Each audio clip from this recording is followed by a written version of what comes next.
So in my agency, we just ended the last 2 months with 240K in revenue. It's around 90% profit margins. We have some VAs and some employees and also some appointment setters as well. So it comes down to around 210, 250K in profit for the last 2 months.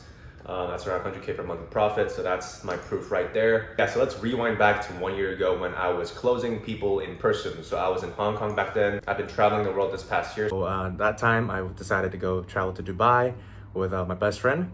And we've been traveling the world for the 4 months. I'll show you some pictures. I want you guys to be part of my life. And so we went to Dubai. We also went to Denmark. We went to Hamburg, Germany, Amsterdam, and then back to Dubai. And now I'm back in Hong Kong. So last year when I was still back in my hometown in Hong Kong, me and a few business partners, rented an office there. We were doing drop shipping and also helping some clients with their stores and their businesses. So that's when the journey really got started. And I was closing people in the office face to face. So that was my bread and butter. I love, speaking to business owners face to face, building that connection, really diagnosing their situation and taking them to where they want to be. That's when I feel like my closing rate was above 60%. That was a ridiculous closing rate. Now I close around 30 to 35% on the sales calls that I do through Zoom. But yeah, I'll pop up a video of me last year in the office, working there, doing drop shipping and also, closing clients in the office, Our desks look pretty nice. So this is where I sit. This is where Adrian sits. We're getting our monitors today. So they're getting delivered later. I can show you guys on Instagram when it comes. That's Josh's seat and this is Ian's seat, so they have the monitors already. So we have a time, they come up to the office, we take them to the meeting room. I really just look them in the eye and just ask, how are you guys doing? What's the revenue? What's your goal revenue? Kind of like a sales call on Zoom, but face to face. So I feel like there's a great and a better dynamic there. And that's essentially how it began. So I closed my first client in Hong Kong. Yeah, so that was my first ever client back then. I closed her face to face. It was a 1.5K per month retainer with nothing on top of that. I was super happy about that. Although I was doing really well with drop shipping, it just felt really good to close someone and take responsibility for their business and the media buying side of things. I'm gonna make this video 100% transparent. I'll be talking you guys through the wins, the highs, the lows, where I messed up, what you guys could do better. Because when I was first starting out, when I was looking, through YouTube for SMMA, I couldn't really find anyone who was operating a high functioning SMMA. A lot of these guys don't really even have their own agency, don't have proof that they're doing great numbers. So what I did was I just found a few YouTube channels which I felt had no fluff, and I just kind of watched them for like 3 or 4 days, soaked in the material. I dove right into starting my own agency. So the first thing that I did when I was starting my agency a year ago was I thought of a brand name. So I kind of rebranded now, but back then it was called Ecom Phantoms. It was a pretty funny name, we thought, and it was a pretty cool name. My business partners and I really like the Rolls Royce, we like the Phantom model, so we call ourselves Ecom Phantoms. And we were gonna dominate the niche in Hong Kong and pretty much be one of the top e-commerce agencies in Hong Kong. Before I decided to leave Hong Kong and travel the world and meet business owners worldwide. Yeah, so we named the agency Ecom Phantoms, and then we created a website. All right, so we created a website showcasing our case studies from our own Shopify dropshipping websites, because it's technically not misleading if you're able to generate such great results on your own stores. Why can't you generate results on your client stores? These stores were our own stores, but they're still Shopify businesses, they're still e-commerce brands. It applies throughout all e-commerce brands. So we use our own case studies as case studies. Yeah, so I closed my first client for 1.5K per month back then, 1 year ago. Right now, I do not even consider clients who are paying 1.5K per month. But if you're just starting out and you watch my other video on how to build a $14,797 per month SMMA in under 35 days, I mentioned that if you're starting out, you shouldn't be picky and you should have no filter with your clients and your prospects. You should be closing every single client you have a chance to hop on a call with or meet face to face with, regardless of how much they're doing per month, regardless of how much they're paying you. Even if you have to work for free, do it, because you gain that experience and you know how to deal with a high functioning e-commerce business. There are a lot of moving parts in it, and that will really humble you and give you guys great experiences down the line. And that's what sets you up for those higher paying clients down the line. So a lot of you might be asking me, well, Hugo, this doesn't really apply to today, and that's what I'm getting to right now. So that's what I'm getting to back in January, when I really started doing the digital style of closing people through Zoom. And I didn't really do cold calls, but most of this isn't applicable today. Some of you guys might be closing people face to face, but what about Zoom? I'm interested in closing people on Zoom, Hugo, so what's your experience in that? I started closing people through Zoom back in January this year, And I was getting 1 to 2 calls per week back then, strictly through cold emails. So that was my go-to and my bread and butter for outreach. We were sending around 10 to 20 emails per day when we were first setting up. When we were first starting out, we set up a Google Workspace account, we rebranded our website, and we also registered for a Lemlist account, which is an email sending software, which enables us to mass send emails. So we started building up that email sending frequency. 1 month later in February, we started sending like 60 to 100 emails per day, and those were personalized as well. So I took money out of my drop shipping businesses to pay for a VA who wrote icebreakers for us and also wrote the contents for the emails, making sure that it's all personalized and making sure that these emails were sending properly. So we started getting a lot more replies and a lot more calls back in February. I think that was a 10K month in February. I think I was closing a call a week.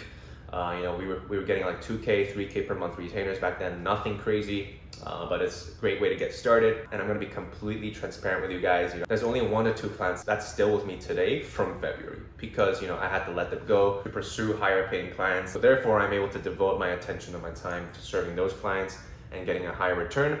And also because I'm charging them a performance fee, so that's why it makes sense for me to spend more time on them, and it's just a higher ROI in the long term. So some of you guys might be asking, Hugo, so what did you write in those emails? What were the contents in those emails or your offer when you were sending them out in order to generate replies? I was still kind of testing and experimenting with offers back then, but my very basic email template was just like, hey, I see you guys are doing, this much and this much per month. Just curious, do you guys have a marketing team? Do you guys have someone who, runs ads for you guys? And if they didn't, I just really gently let them know that they're leaving a lot of money on the table and flushing a lot of money down the drain. That's when I was able to get, a couple calls, around 8 to 9 calls per month back in Feb. And I also forgot to mention that when I was finding these emails, I was finding these emails myself because back then I had this false belief that, I couldn't outsource this to someone else to do because they didn't know what consists of a highly qualified e-commerce business. I was going through my IP.ms. If you guys don't know what that is, go watch my video. So I was finding these emails in my IP.ms, and I was spending like 3 hours a day finding these business owners' names. A lot of these emails were inactive, so that kind of helped me back a bit. But 3 hours per day just on spending on finding emails is not sustainable, and that time could be used somewhere else. But outreach was the #1 priority back then. So my thought process was, okay, we're just starting out. I want to get to 10K first.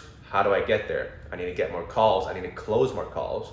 How do I close more calls? I need to get more people on calls. That's my doing more outreach. What are we doing right now that's kind of working? Email outreach. So what should we do?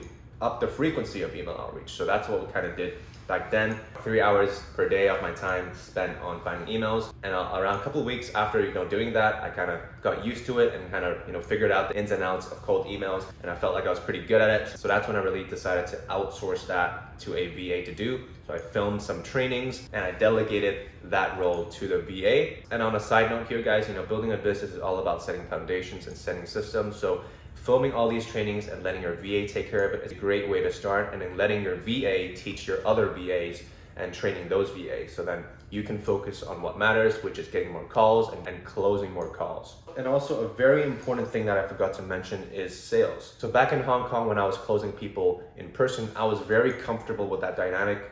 But then when we made that switch over to closing people through Zoom, I had to it took me like a couple of weeks to get used to it. At first, I didn't really exude that confidence and that conviction in my sales calls. I did have confidence in my offer. I did have confidence in my service. You guys need to know that I was talking to business owners with a very high caliber of a business there. They were doing like $1 million, $2 million per month. So I was kind of like kind of scared to talk to them because they looked kind of intimidating. It took a while for me to get used to that dynamic and get used to talking to these business owners. But it might be something that you guys are struggling with as well, having that confidence on sales calls. But here is my advice to you guys. Just looking back on my sales calls right now, back then I was talking super fast on those sales calls because I had this false belief that if I would talk really fast, I went through these concepts on how to build lookalike audiences, how to create a killer Facebook ad campaign.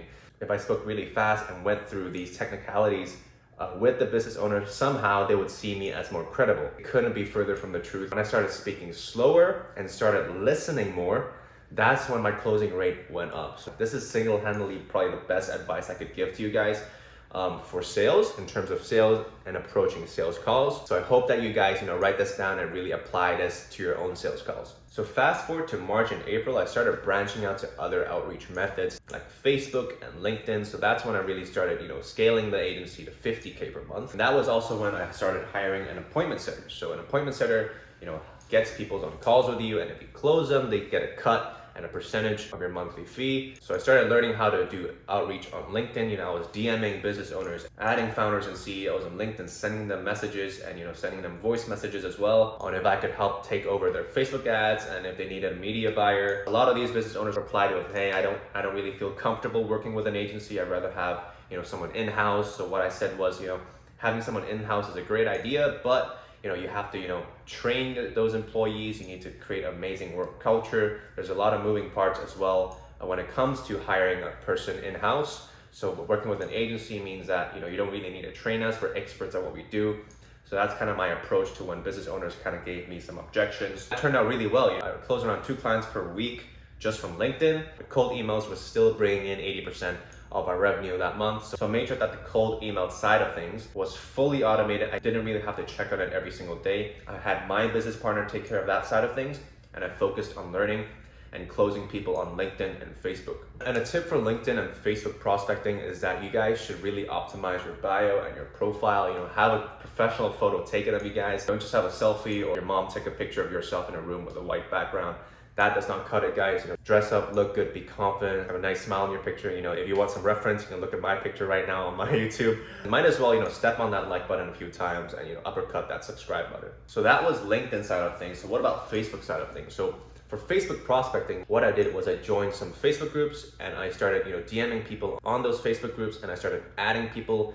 And also similar to LinkedIn, have a great profile picture, have a nice cover photo. If you have, pictures of you and your friends on night out on your Facebook, clean that shit up, man. Like, make sure it's professional. No one's gonna take you seriously if you have that on your timeline. And start adding people weekly. Don't start off by spam adding people, because that's just gonna get you restricted. So do take your time when you start off and then slowly ramp up that volume. This applies to cold email, and this also applies to LinkedIn. Fast forward to now, my agency is doing 100K plus per month. I'm really excited to launch the masterclass in September. A lot of you guys have enrolled and asked and inquired about the masterclass, but I'm not going to mention it in this video because it's coming out in September. If you guys want to join the waitlist, you guys can DM me on Instagram. But we're doing really well right now. We have 2 appointment setters. We have 3 VAs, and my business partner Adrian, he's a CMO.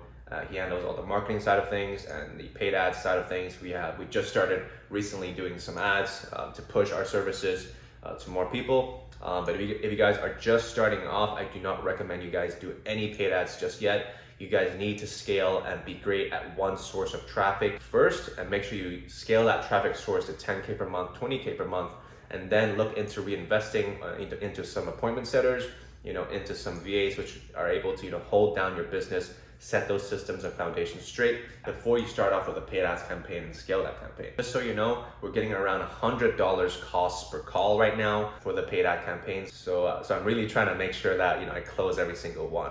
So yeah, guys, this was my 1-year SMMA journey. I hope you guys enjoyed this video and found some value in it. If you guys did, please drop me a like and really challenge that subscribe button to a boxing fight. And I'll see you guys in the next video.